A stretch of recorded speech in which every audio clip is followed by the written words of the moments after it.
For thousands of years, humanity has displaced itself from the earth, our bodies, and the very basic, simple reality of being a living, breathing, biological organism.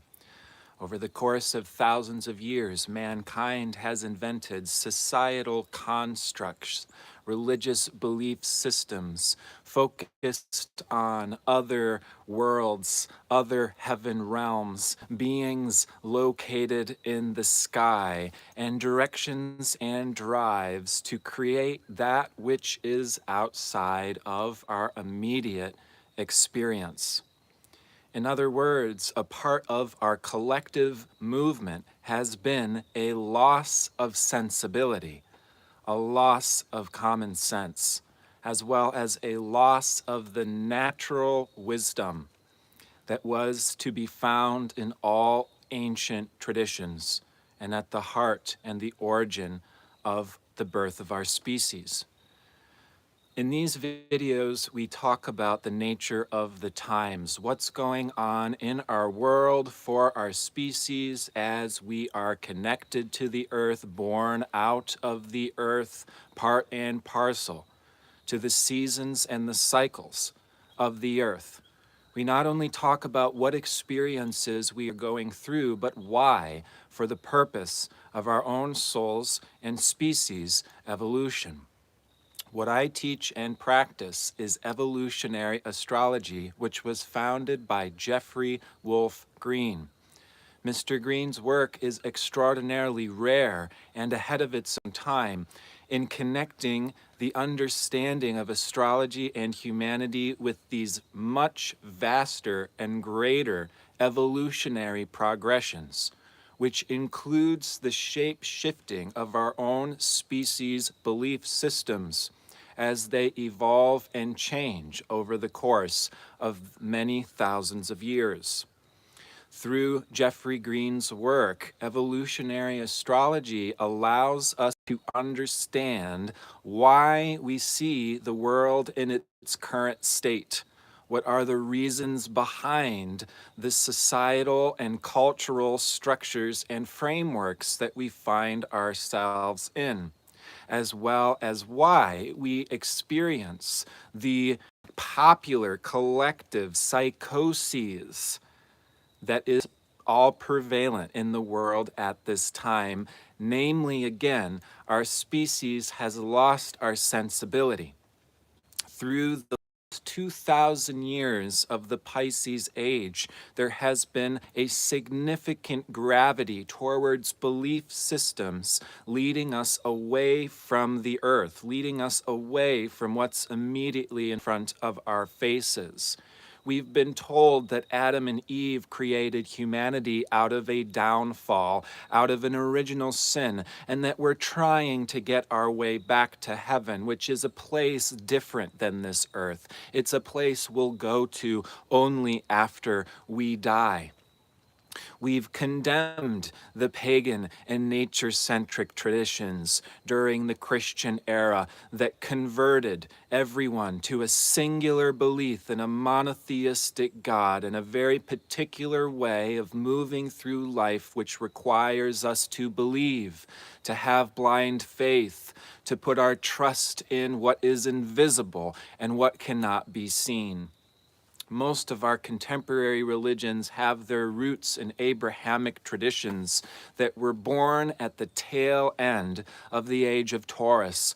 Since the downfall of Egypt and Babylon, there has been collective beliefs that encourage us to disassociate from our body, from our senses, from our immediate reality. We are told that we should suffer in order to be pure. We are told that we should sacrifice in order to be a good or a moralistic person to earn our way back to heaven, which is something we'll get to later on.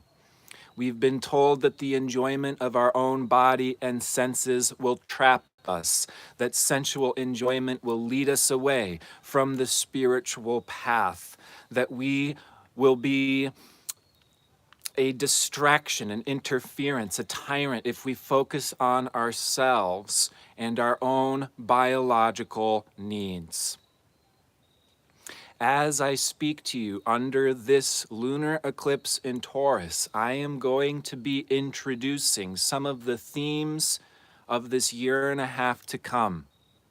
The moon's north node is going to move into the Taurus south node into Scorpio, Taurus-Scorpio polarity at the end of 2021, the beginning of 2022. This is going to introduce a new evolutionary direction for our species and our collective, where we're coming out of the nodal polarity of Gemini and Sagittarius, which has been ongoing from 2020 through 2021.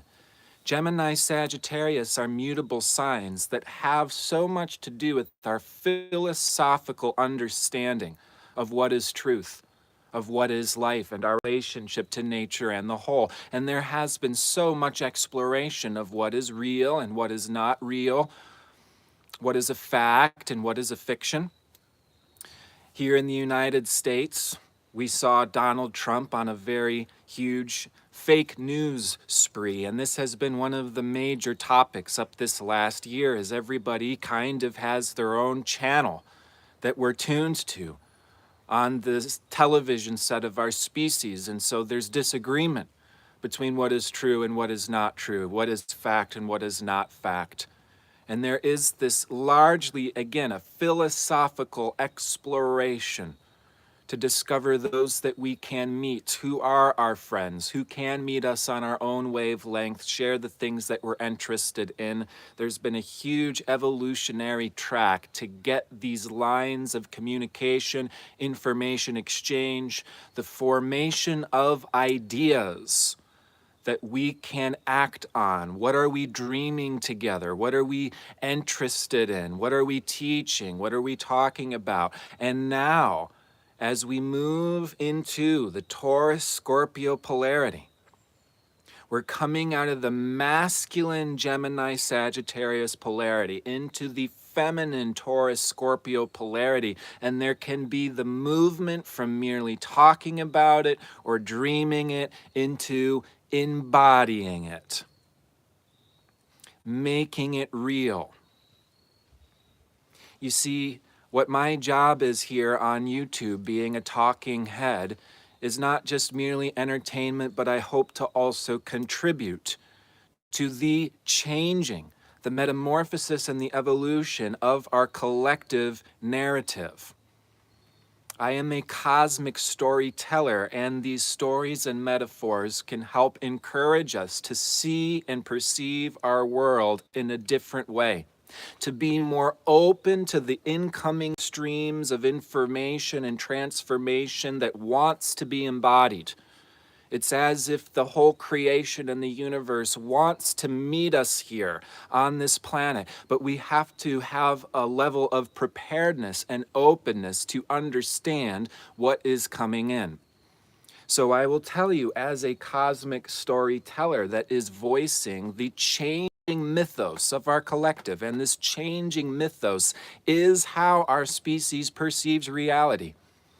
As the gods have evolved and changed, so does our experience of reality. And it doesn't really matter what our personal beliefs are, because the collective beliefs have such a powerful gravity, it somewhat creates the baseline and the fabric of our own existence and comprehension of life. So what I am going to share with you as a contributor, as a co-author to this collective story, is that we're not simply evolving into an ascension. We are not developing and growing by getting to higher and higher dimensions of leaving this earthly, bodily, physical existence behind. But rather, our evolution, our progress forward, our growth, and our expansion is a necessary descension, because our species has been disassociated from our bodies for thousands of years via the collective experience of collective traumas. that have largely existed due to misplaced belief systems formed out of a detachment and a dissociation from the earth. The earth-centric beings who have their heart in nature, who honor and love the Divine Mother, the Divine Feminine. These souls were particularly persecuted in the last 2,000 years in the Christian Pisces era. And we had to therefore exit our bodies going through torturous, tumultuous experiences where we were told and taught that our bodies don't matter, that our senses ought to be transcended, that our selfish needs are wrong, are demonic, are leading us away from love, and that we ought to be sacrificing ourselves and throwing ourselves under the bus for the good of humanity. My brothers and sisters, most of us have already been there and done that. Are very compassionate, noble, earth and heart-centric beings. Already been there and done that. And as a result of these traumas, which most of us have relived in subtle ways in our childhoods, subtle or not so subtle ways, we have survived the traumas of the past. And when we went through these experiences where our bodily, physical, feminine, emotional needs were not met or respected, and we were in torturous environments that did not allow for us to be settled in our body and our nervous system, we had to sever the relationship between our consciousness and our bodies in order to preserve our sanity. And many of us know the experience of looking down on our bodies from the ceiling, or looking as an outsider towards an experience that seems very far away, because we had to remove ourselves. We had to disassociate from life during this phase and this period of collective trauma. And what I have observed doing thousands of readings over the last nearly 10 years is that every single soul on the planet has some level of soul PTSD as we're recovering from this past age. And that means collectively we are getting our consciousness back into our bodies. Our necessary progress forward as a species is not an ascension. It is a descension. We are not needing to wish, pray, or positively manifest our exiting from this dimension and this experience, as if higher dimensions, 5D, 6D, 8D, are better, and we're trying to get via an ascension date to somewhere different from where we already are.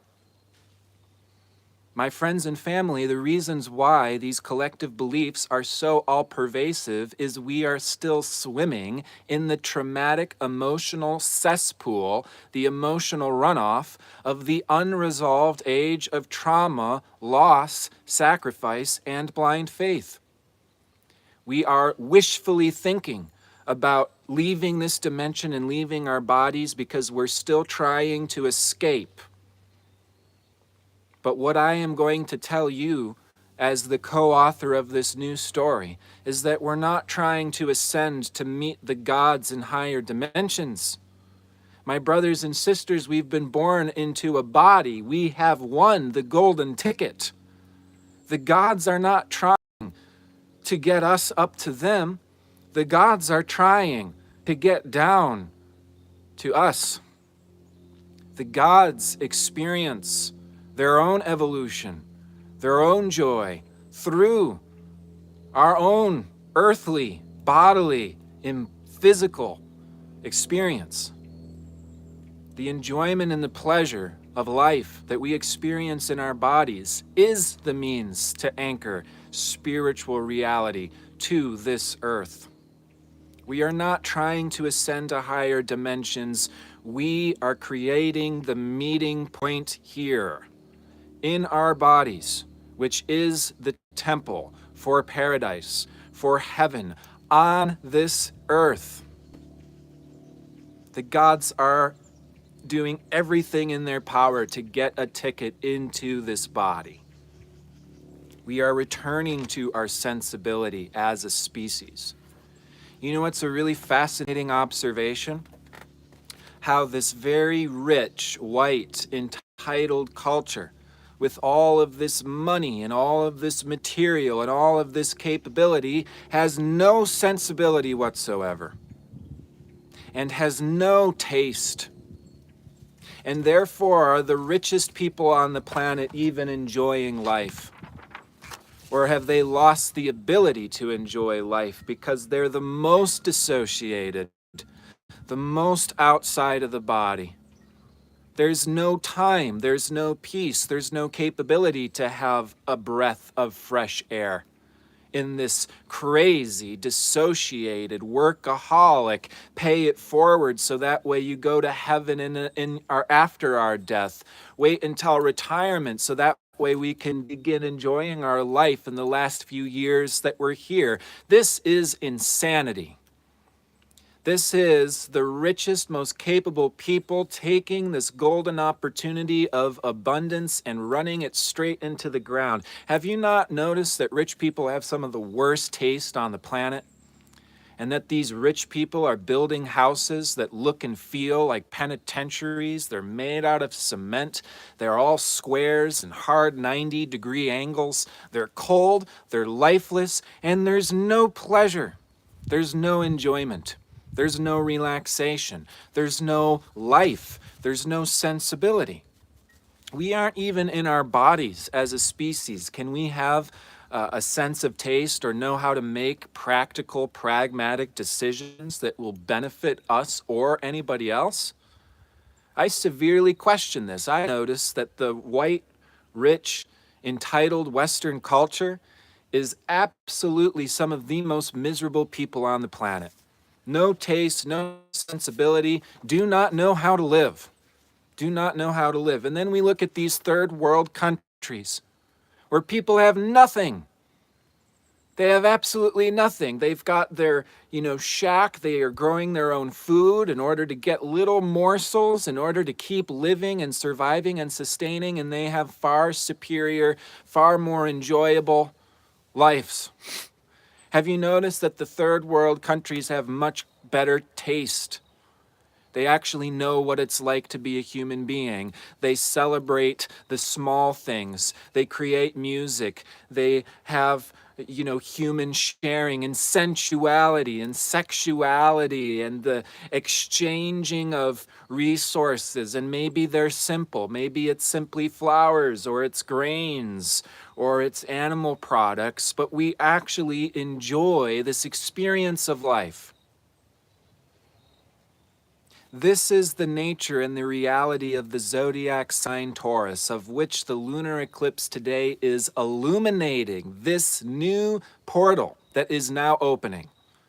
This new necessary direction that we're all going to have to learn a lot about in these next coming year and a half. As this lunar eclipse is foreshadowing the themes of Taurus, which is going to affect all of us. How can we return to simple enjoyment?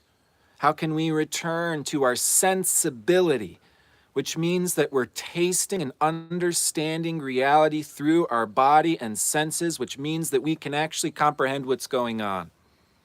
Because when we're all dissociated and we're all in our minds and we're all in anxiety and we're planning for the next thing, the next event, the next task, we're never present. And this is what I'm passing on to you. I'm passing on to you the observation that this is where our collective and our species exists. We're traumatized outside of our body. We do not know how to even live our life or start to breathe.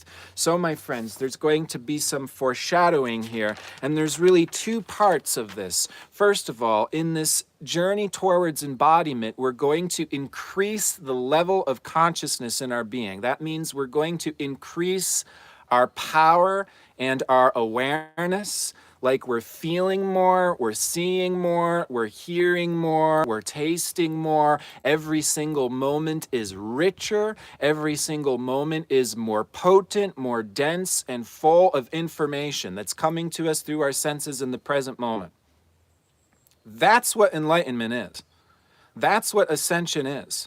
It's not these dissociating paths that are very common and popular, where people want to jump and skip into this false fantasy and this false reality, which is only deception. It leads us to tripping over our shoelaces because we're still bypassing into realities that aren't this one and spinning out through, psychedelic experiences or other dimensions that really are not connected to what's working or what matters in this world.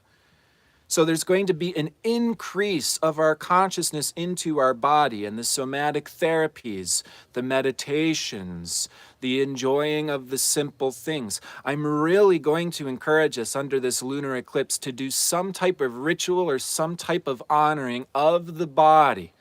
This is Venus. This is the Earth. This is the goddess of this planet, Taurus. Venus is the most connected planet to this Earth. The beauty of life itself is Taurus. You see, Taurus is biological rhythm. And when we honor our needs, we have needs for food, drink, connection, touch, shelter, love, support, stability. When we honor these needs, we discover these personal biological rhythms, such as the rising and the setting sun every day. And when we wake up in the morning with the sun, and when we go to sleep at night with the setting sun, we find ourselves tuned into the actual rhythms of life itself, where those rhythms provide sustenance. Taurus is sustenance. It is the actual provision of security. This is why Taurus rules all money, all food, agriculture. This is Mother Earth, provision, sustenance. Each and every one of us has personal and unique biological, sensual, love language, and somatic needs. When we honor those needs, we discover a biological rhythm which is natural. It's not forced upon us by the 9-to-5 desk job. It's not placed on us by our boss's needs or the priest's requests. It comes from the simplicity, the common sense of speaking from the wisdom of the body. And what I will tell you is that our body knows more than we do. Our bodies are more intelligent than we are. We would love to hop on the internet and research every single thing about every single experience, and we'll still know nothing when it comes to the actual lived experience of life. So we're going to be discovering these rhythms, and that is the beauty of life. There is this richness that's tasty, and we can appreciate it, and we get deeper into it as we're letting go of the mind, of the distraction, of the complexity, and we're really just allowing ourselves to settle into the immediacy of the present moment. And allowing that present moment being informed by our senses to inform us of what life itself is. This is how we cultivate the actual love, beauty, and appreciation of life. This is the real enlightenment. This is the Buddha, enlightened under the Scorpio, Taurus, moon, polarity. The Buddha was trying to starve himself to enlightenment.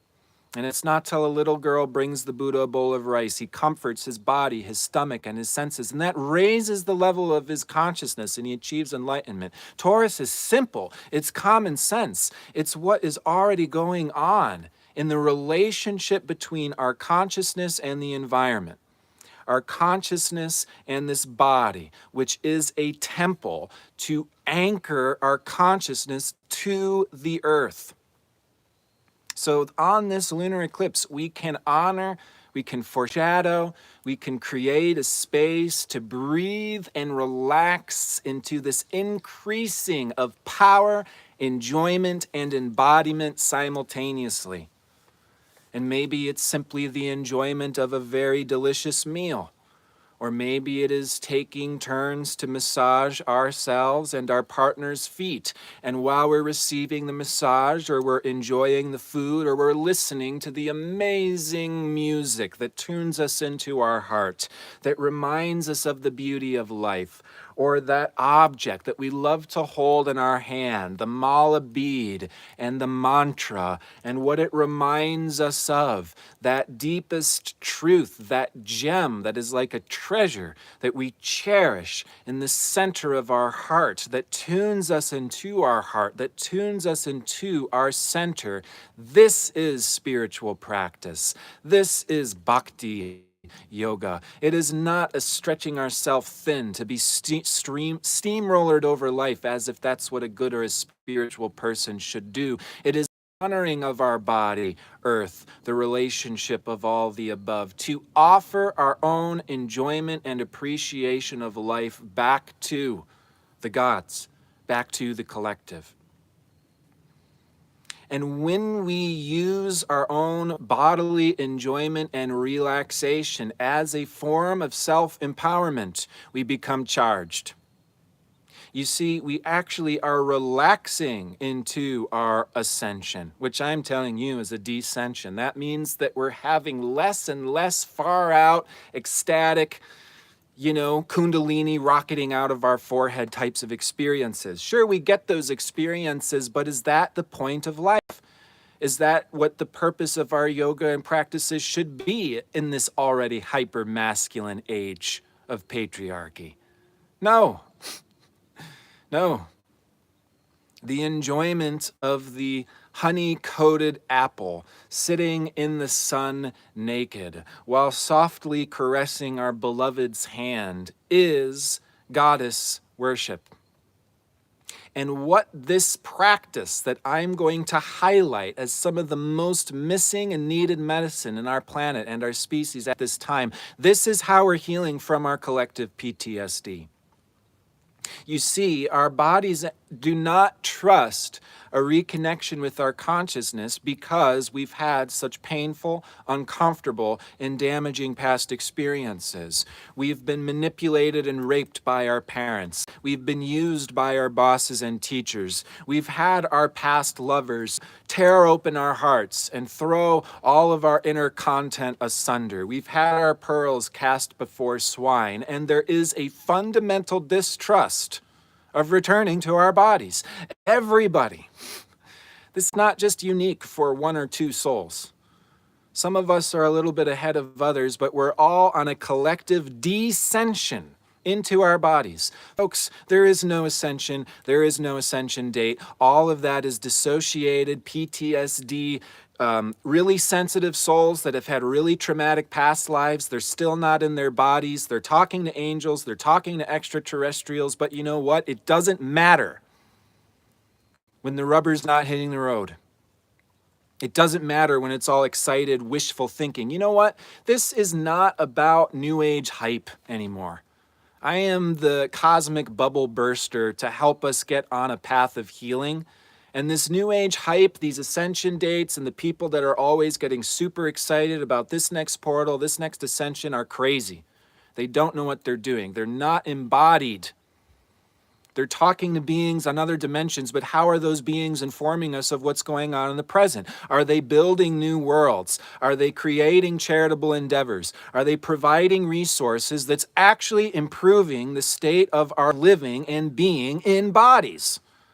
Have you not noticed that all of these New Age talking heads are not actually improving things in terms of other people's embodied living? People need food.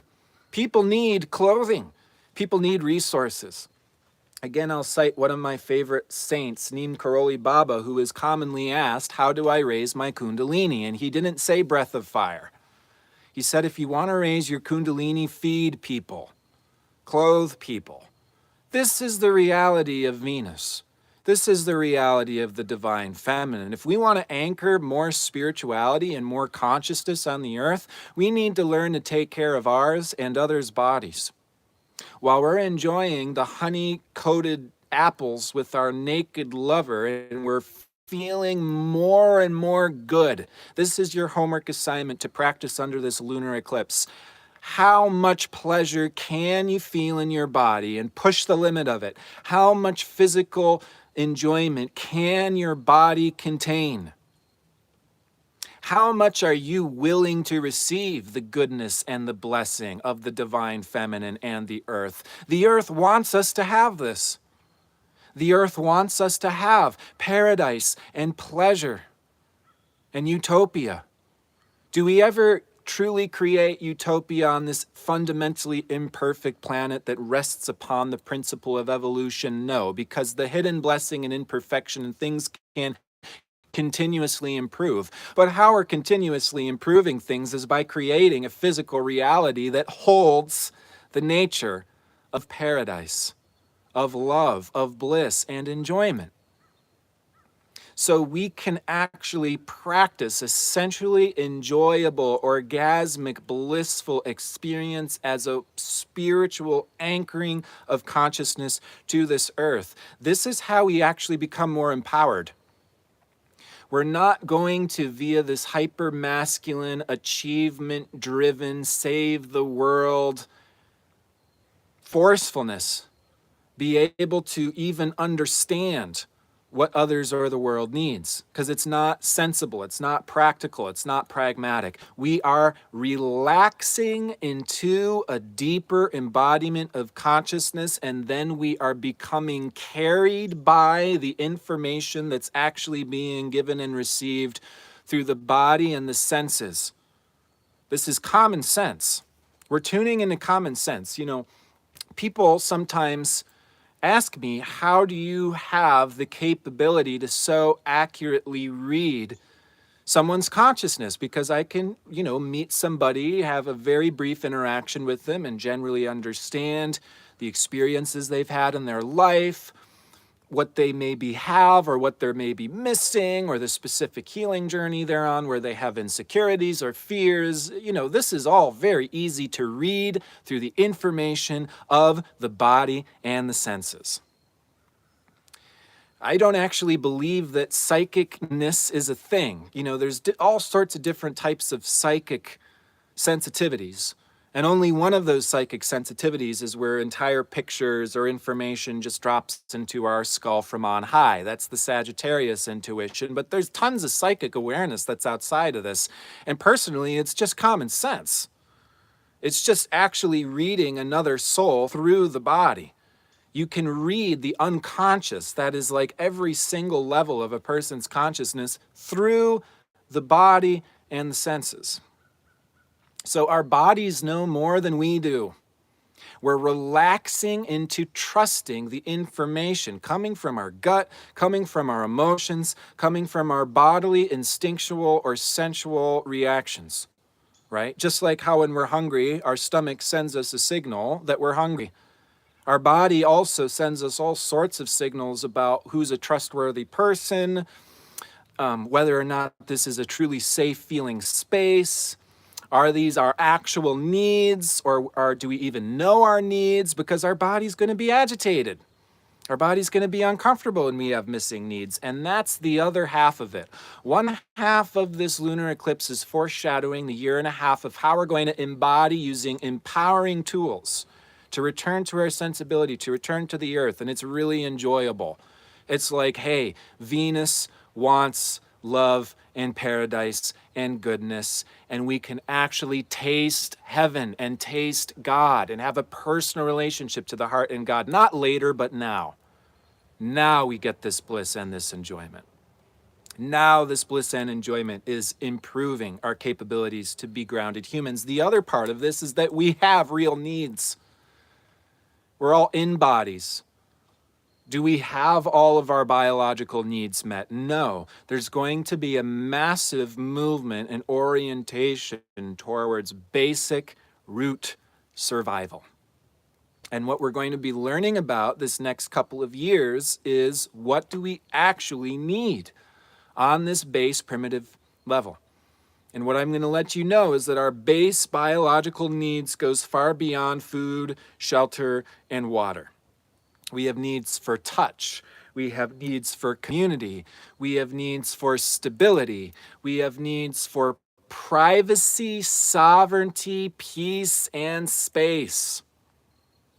And I say it like this because these are not necessarily easy things to pull off or to get to in our world. I am extremely fortunate to have this background behind me, and for really the first time in my life have I been able to get here because the claustrophobia, the interference, the city lifestyle, other people's energy imposing upon our own, the lawnmowers and the leaf blowers and the motors and the factories, this is crippling. This is disabling. This is why we're not in our bodies as a species. And I'm continuously saying this because it shocks me how few people are preaching this reality while we're so excited Ascension date or the next 30-day course that's going to make everything in our life suddenly change. It's just so misleading when it's this actual capability to wake up in the morning, breathe the fresh air that smells like nature, to drink the fresh water that actually hydrates us and isn't full of chemicals. This is where our species is struggling, is it not? This is why I'm so frustrated with so many of my spiritual teachers that are out there touring and doing workshops and retreats. And it's like how in India they're building the greatest, most tall and large temple in the world right next to the Ganges' most polluted and sacred river simultaneously. We're investing in these pies in the sky. We're investing in how big of a statue can we leave our children? How much of inheritance can we leave future generations? As if that were smart, practical, or even made common sense. While we have polluted rivers, we don't drink or have good food. Again, look at rich white people's taste. Look what they're spending their money on. They don't even have enjoyable lives because we've lost all sensibility. We don't appreciate the actual experience of having a body. So there's going to be unique needs coming from our body. And this is also a thing, is every single body is unique. We're all like an extraterrestrial coming from different dimensions and different planets on this mixing pot called planet Earth. So our somatic, bodily, sensual needs are going to inform us of things that are going to be revelatory, liberating, life-changing, and it may be as simple as having some extra space from the air conditioning unit that used to be right outside of our office window. Right? We've been so close to the air conditioning unit outside our office window for so many years, we forgot that it's there. We forgot that our stomach is clenching up, that we feel stressed out and anxious all the time. All the time. This is my average human being out there, is that they're under so many levels of stress and sense distraction. You see, I'm telling you that sense enjoyment is not anti-spiritual, the way some of my more traditional Eastern thinking poets and thinkers have misled humanity. They were just on a phase of patriarchy. It was an evolutionary step, but it really led to this disassociation from the body, to the point where there was very evil acts, such as crusades, crucifying people that were more in the bodies than in their senses, because they were told that they were demonic and wrong for being sensible, for actually knowing and holding a space for the human heart and experience. So every single body is going to have these very unique needs. It's like we're an antenna, and we're adjusting the antenna a little bit this way, a little bit that way, back and forth to discover this is the sunlight, this is the amount of sleep, this is how I can let all of that stress and anxiety go, maybe through a physical massage or taking a nap, an extra nap or an extra snap, or, it's like these can be very simple creature comforts that can be tremendously liberating, and we get to experiment and discover these things. The Egyptians and the Babylons were masters of this before it was all turned into demonic. It's like they would use warm oils with incredibly fragrant incenses, and they would do rituals with candles and heat and being very comfortable and very relaxed and held by a soft fur or a silk gown, and then having that warm oil dripped down on the forehead, and it's felt as it descends and relaxes every single cell, every single molecule on the body. And as that oil descends, the body feels relaxed and breathes a sigh of relaxation. Ah, I can just hold the sensual, orgasmic experience. This experience is in and of itself so enjoyable. It's like every single cell of my body is just screaming out with appreciation for the smell, the scent. And what happens is this relaxation allows for the consciousness to fill every cell of our body. Maybe there's some kind of symbolic or metaphorical or a literal using of incense or oils or sense enjoyment to really create this experience of descent, bringing our consciousness down into the body. And as we relax, our consciousness fills our body. Our body feels more online to inform us in a moment-to-moment basis what we need. When we're hungry, we gravitate towards food. When we're thirsty, we gravitate towards water. Our Western, rich, workaholic, health-addicted consciousness and culture and cult is like, you got to drink this much water a day and you got to work out on these times and have this diet. And why would we need to even seek out these teachings or these experts if we could simply trust and be informed by our bodies? We haven't had Venusian feminine intelligence on this planet for thousands of years. So whatever somatic, ritualistic, temple priestess, Venus worship, this is going to be a rediscovery. And this can radically change our lives. There's going to be people leaving the cities and going to the pastures, the farmland, the mountains. There's going to be people quitting their 9-to-5 desk jobs so that way they can actually start to appreciate their day, maybe for the first time in their lives. And why are we working so hard for a big paycheck so we can go to that big mansion at the end of the day and fall asleep in front of our big screen TV after 5 minutes? We're so grounded into not even existing by these massive jobs that we're supposed to give ourselves pats on the back for being slaves to. But when we quit that big fancy job and we move into a tiny home and now we have to work a fifth the amount of time we used to pay the bills, what we live and get is a much richer, much more abundant feeling and lived experience. Now we're so full and charged of life and we have this creative space and time to create more of what we want to. And then we end up developing things that we wouldn't have developed. And we have the opportunity to create a lifestyle that's actually enjoyable, that actually honors our needs, our values, our taste, and our biological rhythms. Taurus, Taurus, Taurus. Relaxing into form, relaxing into living. Now I want to speak a piece about the trans-Pluto planet Sedna. This full moon is conjunct Sedna. Sedna is named after, northern Native American goddess in the very icy Arctic Circle part of our planet. The goddess Sedna is the goddess of Arctic animals.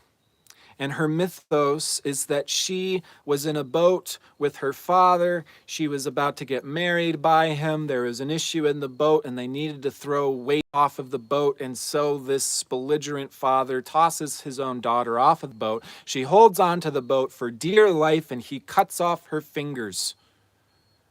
And she descends to the bottom of the Arctic Ocean. Her fingers become the seals. And she's said to rule all aquatic life. And in order to have a good hunt, the shaman would descend to the bottom of the Arctic Ocean in order to appease Sedna, to brush her hair, to calm her down, so she would release her aquatic animals to the surface for the hunt. There is a symbolism between Sedna, a very, very slow-moving trans-Pluto object in the sign of Taurus, where she was discovered. Taurus dealing with the senses. She has her fingers cut off. She is a theme of isolation, of PTSD, and our species healing from this disconnect from nature, like having our own fingers cut off from our body. There's a theme with this full moon that we're exploring how to get our body back online, how to stitch and weave those fingers back onto our body. And what I'm letting you know is this is going to be unique per each and every soul, right? This is where somatic healing becomes really, really useful. This is stimming. In the world of autism and CPTSD, we know what stimming is. We have stimming objects. You know, we have those rotating, spinning devices. Maybe I'm really into mala beads, having an object that feels really interesting, a texture, and we bring our awareness and our focus into how good that feels. Because that's a huge key to anchoring our consciousness, relaxing, coming out of the anxiety and the disassociation, which is a natural symptom of PTSD. So this stimming, somatic enjoyment, this is like our species medicine. So many of my clients who are therapists or involved in trauma healing, this is our species medicine. As we're entering into the age of Aquarius, Aquarius rules trauma. We're for the first time as a species surviving wars, the industrial age, the need to do the 9-to-5 laborious work or toiling in the farm fields. Because of technology, Aquarius, this is revolutionizing our species consciousness. My friends, we're already cyborgs. We're already speaking and communicating and learning through this cell phone, the internet, and YouTube. So we're just entering for the very first time as a species an age where now we can begin to process the traumas of the past, actual war times, actual physical survival. For the first time, we have this space, we have this luxury, and should we be denying this luxury? Should we be masochistically sacrificing ourselves the way our parents and our religions taught us to do? That's how we stay crazy as a species, and having, you know, no sensibility whatsoever. So sense enjoyment is not wrong. It's actually how we're healing PTSD. And all of my therapists and my counselors and my healers, this is what we're using and just discovering. It's a resurrection of ancient understanding. Babylons and Egyptians were masters of it. It all got lost. It all got burnt. It all got thrown under the bus. The earth-centric beings and gods were turned into demons and succubus. We already know and understand this, but we are, as a species, doing the actual conscious evolutionary work to round this corner, to turn this page and this chapter. So the Sedna signature, it's like each of us is our own universe. We've all experienced traumas in highly unique ways, and our bodies are going to inform us of the trauma therapies, the somatic therapies, the sense enjoyment that's going to bring us back online. But it's like each and every one of us is our own private temple. So there's this theme with this lunar eclipse of uniting our own individual bodily and biological needs with the network of the species. Here I will mention the other very distinct signature in this lunar eclipse, which is the square to Jupiter in Aquarius. Full moon square to Jupiter. Jupiter is also square to the moon's nodes. The next solar eclipse, which will be a south nodal solar eclipse, is ruled by Jupiter square to the moon's nodal axis. So this is a very important underlying signature. What this means is that we have to be consciously exploring the meaning of our life, our base needs, what we're building in this private temple to bring our own consciousness back online. We need to understand how this is connected to the bigger social good. Again, it's like as we are discovering these therapies that may work for us on the individual level, this can also be the eureka moments that is allowing for healers and therapists to discover somatic therapies that can work out for many others as well. So there's very much a pioneering signature here with Jupiter and Aquarius square the nodes. There is a tremendous capability for expansion. I think this lunar eclipse can be very enjoyable, very good feeling. Again, we want to be exploring how we can increase the level of pleasure that we're experiencing in our bodies. And this can be very fast growing, opportunities for new connections, new ways of distributing resources, of earning money that can allow for this fast growing expansion. Namely, this is because our societal structures are changing, and that alternative community, humanitarian and pioneering ways of living or living with other people are very quickly taking off right now. And so as we're loosening our dependency on old societal structures, which is a huge theme of 2021 with Saturn square to Uranus. The huge companies, the 9-to-5 desk job. Sure, they give us really great benefits. We get really great insurance, but we have to sell our soul in order to do our job, which is why they actually pay us off with fancy insurance. It's almost like a trap. So we're loosening our grip on these dependencies on massive infrastructures that actually oppress us. Again, think of the leaving the mansion into the tiny home example here. And in so loosening this, there can be new networks of exchanging resources. For example, we can Airbnb our home. Other people are wanting to leave the city. We're having a space set up. Now we can have more income to focus more in building the space that we want to cultivate, etc. You know, there's the opportunity for us to form ways to support what's really healthy, and it can be very simple, it can be very easy, and this is what our society has not taught us. Capitalism is a trap. It forces us to be dependent on these massive companies that are telling us we're the ones that are providing your basic needs. We provide your food, your shelter. You know, we live in apartment complexes next to massive grocery stores. And it's just like, we're taught that this ease and accessibility works for us when it can actually deceive us from living healthy, organic lifestyles. So this is where there can be very fast expansion, growth, and opportunities. And the question we need to bear in mind with Jupiter square the nodes is this: honest. Is this really what we need? Is this really improving our lives? Is it anchoring more paradise into our body and into our environment so to provide that stability to others? And I think that we can focus on ourselves. We should be selfish, and we will give more back to others without even having to try, by focusing on these basic creature comforts and what we need. Because again, we're anchoring more consciousness into our body, and then relaxing into our bodies, we're actually carried by more energy. And then we feel more relaxed and more content. And the more relaxed and content we are, the more that we want to contribute back to the whole.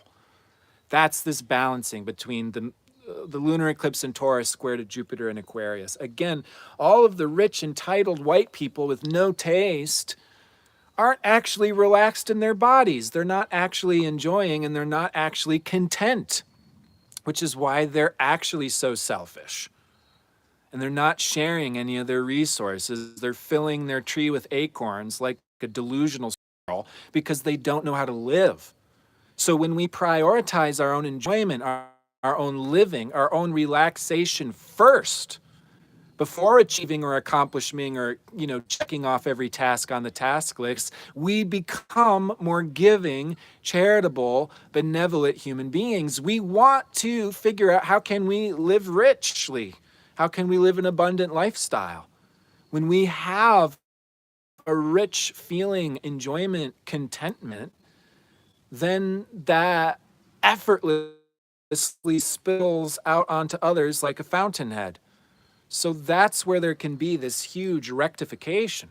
That's where we need to be very honest. Is this working for us, or are we just sacrificing our own needs? Sure, it may seem simple or even silly to other people, like how people, you may have observed that I've changed my clothing a bit this year, and I've worn makeup and adorned myself, which is Taurus. Because Taurus is using the body, the senses, even physical appearance. Taurus rules the senses in order to change our consciousness or reality. And this is what ceremonial magic is. It's using adornment, makeup, clothing, dress to change our consciousness and to fulfill a specific intention. So it may seem completely ridiculous to somebody else how much a pair of jeans versus a pair of silk pants affects my consciousness.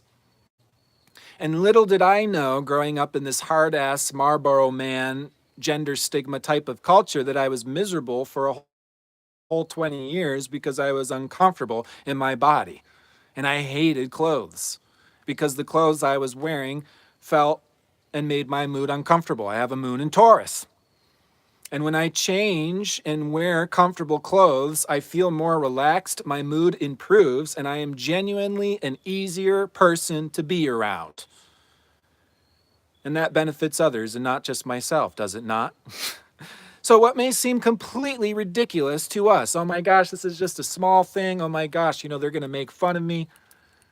I like to wear silk skirts instead of tighty-whities and jeans. You know what? This is how we transform our reality. Just like the Buddha achieving enlightenment because a little girl brings him a bowl of rice. The Buddha was not trying to get enlightened through rice practice, but that's what it took. This is the reality of Taurus.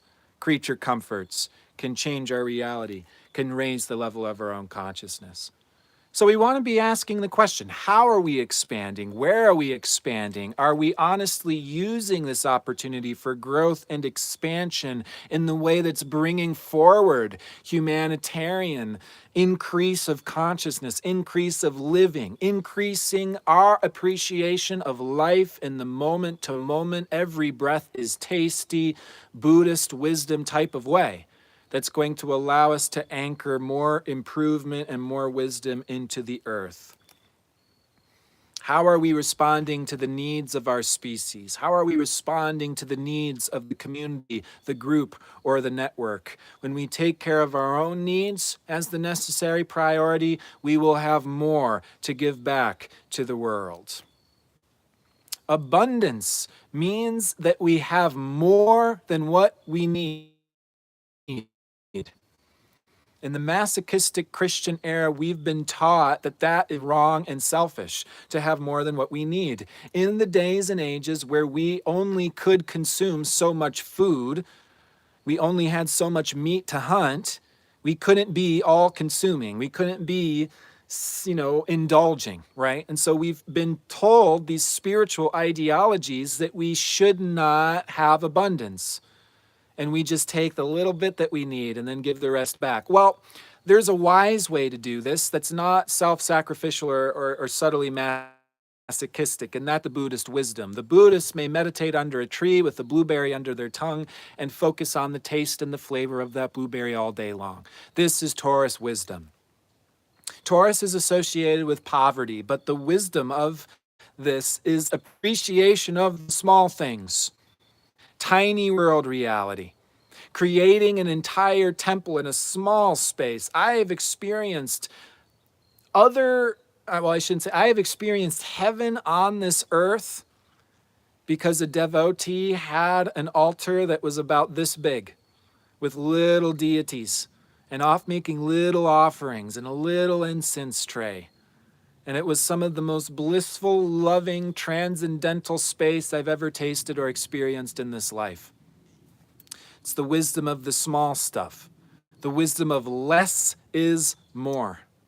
If we remove all of this clutter and distraction and interference of our life, that space is full and we are filled by that sense information that's coming in. And this is why the Buddhist doesn't want their house full of clutter. They want their meditation seat in the window where they can focus on their breath, which they know to be the tastiest thing in existence.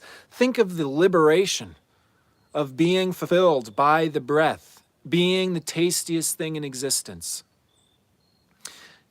If there's any spiritual practice that would be healthy for our species at this time, it would simply be the practice of bringing our awareness to the information being brought in by our senses in the current moment. Let's do this together as a practice. This is the wisdom of Taurus that we all get to anchor more and more of this coming next 2 years. And can't you notice how that chair feels underneath your body?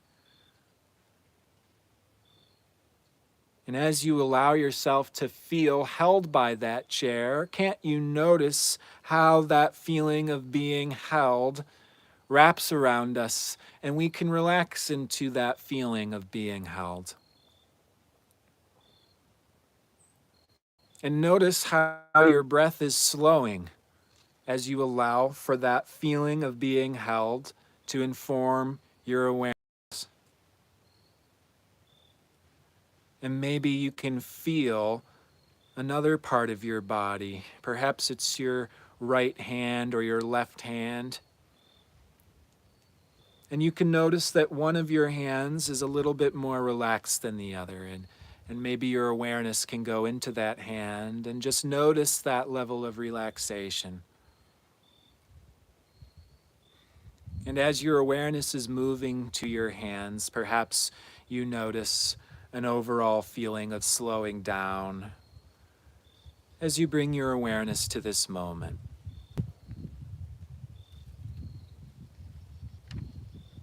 And you can appreciate that there is information coming through your ears. Maybe you notice some birds in the background, or maybe there's the sound of the wind going through the tree limbs. Or maybe you can notice that there's a particular scent in the air, a scented candle, the food from the kitchen drifting in from the other room. And you can allow yourself to breathe in that scent and that flavor. And simply be with it and hold it in your own body, in your own container. This sense information from your body, your ears, the chair, your feet on the floor, it is informing you, it is filling you with the life of this moment. And as this information is coming in, and we're simply trusting ourselves to receive it, we can relax ourselves into being carried from moment to moment in the current circumstance, in the current happenstance, and we do not have to worry. We do not have to stress about what's coming next, because we are carried by our bodies into what we need, how to adjust and how to move to honor the natural harmony of being a human being in relationship with other human beings, living and breathing through these various seasons and cycles, having our 2 feet on the earth. This is our future. This is our healing path. This is our descension into forward evolution. We're not trying to get to 5D. The gods are trying to win a ticket to be born on this planet. The gods are envious of us with our bodies, our senses, our experience of time, our experience of limitation. Without the experience of limitation, we could not appreciate our senses, our bodies, and our love shared between lover and beloved. We could not appreciate our senses if there was not a duality between hot and cold, if there was not a duality between pain and pleasure. Pain and pleasure is Venus. Our pain informs us of what we need, of what is missing. We're not trying to run away from our pain. Our pain is informing us of how we can become more embodied. How many of us have pain in our lower back because we're sitting in front of computers all day long? And how many of us are aware of that pain in our back because we spend any time away from the computer to simply breathe and live and be informed by our body of what feels good and what feels painful? This is why we live such constant distraction-filled lives. We're full of pain in our actual bodies, in our actual environments. We live prison-like, torturous lives. But that pain informs us of what adjustments we can make to bring more pleasure, more paradise, and therefore more life, libido, Shakti, Kundalini into our bodies.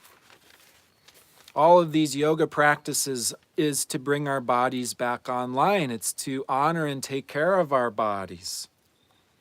So we can really be coming out of the hype, the pressure, to have it all figured out, to have the world saved. And we're relaxing into what might be much simpler, much smaller, and yet in its total effect and process of unfolding can really blossom into something very, very revolutionary. A new way of dealing with the earth, a new way of earning money, a new way of trading resources that appreciates simplicity, appreciates slowness, and therefore our lived experience, our actual experience of life is increasing. We're seeing more, we're tasting more. This is what real evolution is experienced as, a descension into our bodies. This is how we get to contribute. One more part about Venus retrograde, and then I'll let us all digest and dissect. And some good Taurus medicines. Again, we want to honor this forthcoming time. We want to honor this lunar eclipse heralding the years to come. So Taurus medicines are, take a nice nap, a nice snack. Masturbation is Taurus. It's sovereign, not dependent on anybody else, raising our own level of consciousness. We all need relationship to give and exchange love. That's a basic human need. We do not need intimate relationship partners with us every moment of the day. We can be our own beloved. Our bodies can be our romantic partner, and this is something we can really get into and enjoy. This is the monastic path in a certain sense, but it's not one that's actually cold or dry or empty the way so many of my miserable, rich, educated folks are flushing their money down the toilet living in the cities. Woo. More naps, more snacks, more masturbation, more orgasms, more walks through the garden, more appreciation of the rose and just holding that rose or the essential oils and just spending a good amount of time to digest the intensity of the change and transformation happening on the collective level and being reflected on the individual level. It's a very powerful cycle we're in this month. Venus has been square to Chiron a few days ago on the 15th. She's going to station retrograde conjoined Pluto a couple days before the winter solstice, the very end of 2021. She will station direct square to Chiron again at the end of January into February 2021. The themes being introduced to us this week, mid-November, everything related to Venus. The trusting of receiving, the trusting of love. Is this a supportive relationship? Is this an even, reciprocal balance between give and take? Can we open our heart to the other? Does the other understand our style, our taste, our basic needs? There's a theme of woundedness. There is a heart healing that we're very much entering into end of 2021 and in 2022. There's a season of healing the heart in some way, shape, or form for each one of us.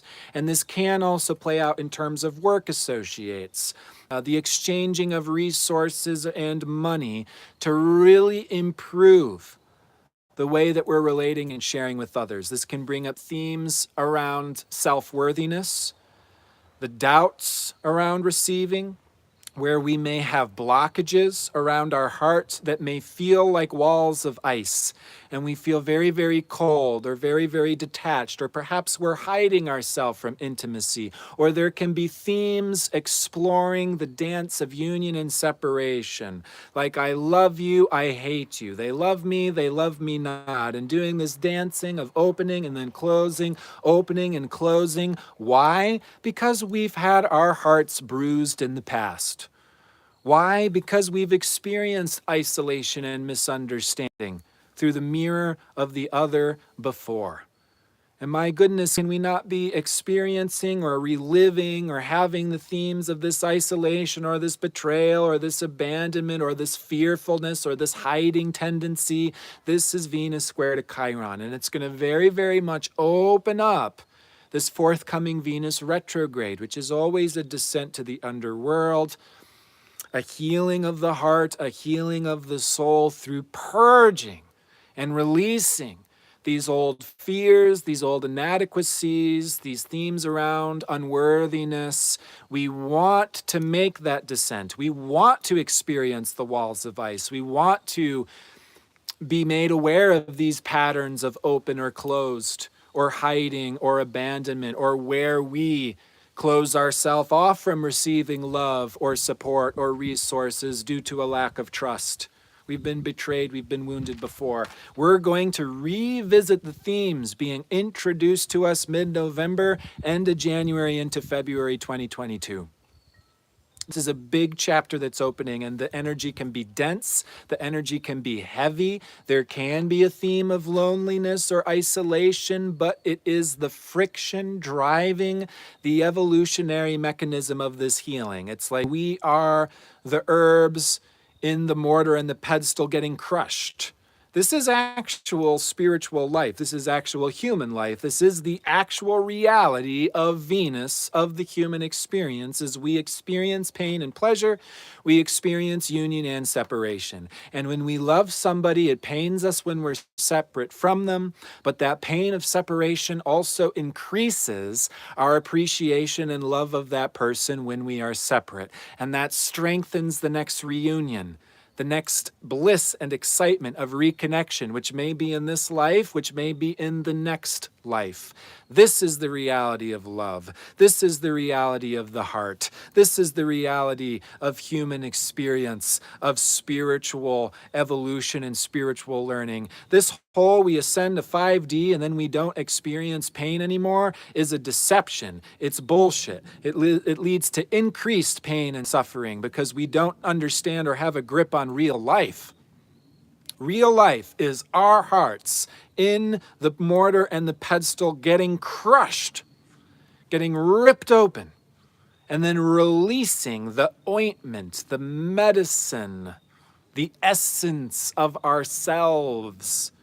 There's this crushedness, the trauma, the betrayal, the heart pain, the woundedness, the isolation that leads us into spiritual wisdom, the connection to the divine mother, connecting to divine love within our hearts, being centered in the throne of God within our hearts, to be carried through life, carried through the heart pumping, the contraction, the expansion, the releasing, the constriction, the ripping opening of the heart and releasing of the essence, and then the rebuilding of the heart back into stability, back into the trust.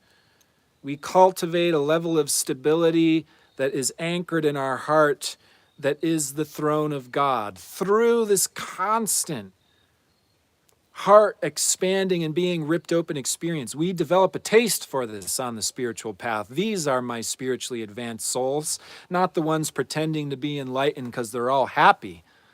These are deceiving souls they're just PTSD. Those souls that bleed for humanity, we see and are filled by the full spectrum beauty of life, the good, the bad, and the ugly. We see the happy children. We see the starving children. We see the good. We see the evil. This bursts our heart open, and we experience this personally. We experience this through our life, our relationships. And if we can get down into this, we are on a crash course towards embodiments, my friends. We're going to be living and experiencing as God's ourself. This is what the purpose of creating the temple on the earth and through our bodies leads to, the anchoring of the power, the wisdom of God here presently in our hearts. It's felt, it's tasted, it's not believed, it's not prayed for, it's not thought of. It's not what we think about is what creates our reality. It's not that simple. We have to bring our minds, our spirit, our emotions, our bodily, physical needs into alignment, into harmony. This is how we become centered as human beings. So, my friends, my family, set your compass towards Venus. Taste, enjoyment, pleasure. We get to create heaven on this earth. This is what it was always meant to be. The humans simply are the tenants of this Garden of Eden reality. All we simply had to do was take care of the plants and animals, and we'd already be here in heaven, in paradise. We've just really overcomplicated things in this day and age. But as we take layer after layer of confusion, distraction, and interference off, we will be anchoring this bliss, this reality of paradise on this earth, living as breathing human gods, is what is ordained. It's what we are born to be. And I have to admit, I'm very, very excited for this forthcoming year because we may have the opportunity to not just believe, but see, taste, and witness real miracles and real divinity through our lived experience.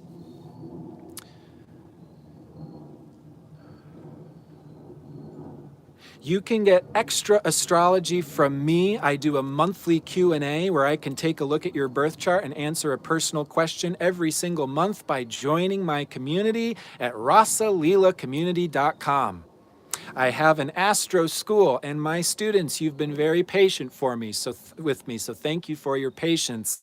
I promise I am recording Neptune through the signs and the houses. That's going to be online today. This will conclude our journey through all 10 planets, all 12 zodiac signs. You can join my astro school, $24 a month. You can take every planet through all the signs and houses, so you can look at your chart and you can listen to an hour-long video of what every planet and every sign and every house in your chart means.